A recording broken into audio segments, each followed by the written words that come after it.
Comment susciter l'envie de lire à des enfants en difficulté? C'est le projet que des enfants de 2 collèges du fleuve, Papaichton et Loka, ont élaboré ensemble. Pendant 2 ans, une classe de CM2 et une classe de 6e générale ont travaillé pour la création du jeu Aluku Piquin, enfant Aluku. On a voulu créer ce jeu pour partager notre culture aux autres.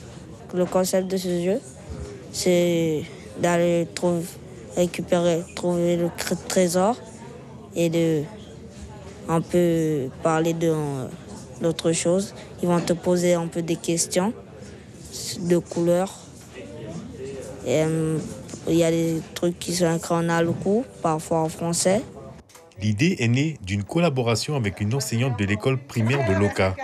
Le manque d'outils pédagogiques adaptés au contexte local a poussé à cette création de ce jeu. Ce projet a 3 objectifs. Améliorer la compréhension de l'écrit, mise en valeur de la culture locale, l'aspect artistique et culturel. B, technique de pêche. C, un bout de tissu. Technique de pêche.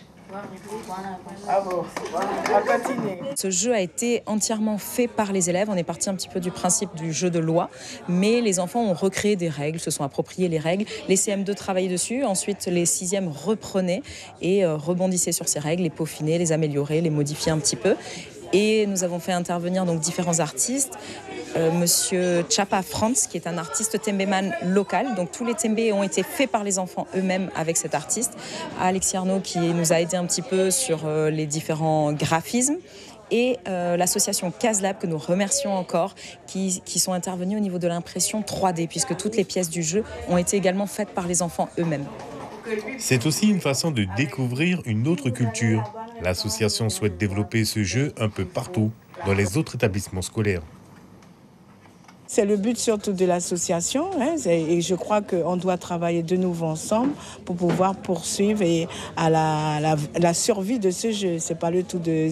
Il y a 10 prototypes, maintenant il faudra vraiment mettre ça dans des boîtes bien comme il faut, afin de le mettre dans toutes les écoles de Guyane. Pour la réalisation de cet outil, l'association a fait appel à différents artistes de la place. Elle espère pouvoir le décliner dans les différentes cultures présentes en Guyane. 2 voyages d'échange sont prévus, l'un en pays indien et l'autre avec la Martinique et l'Hexagone. Suivez l'info sur Guyana Première, télé, radio et internet.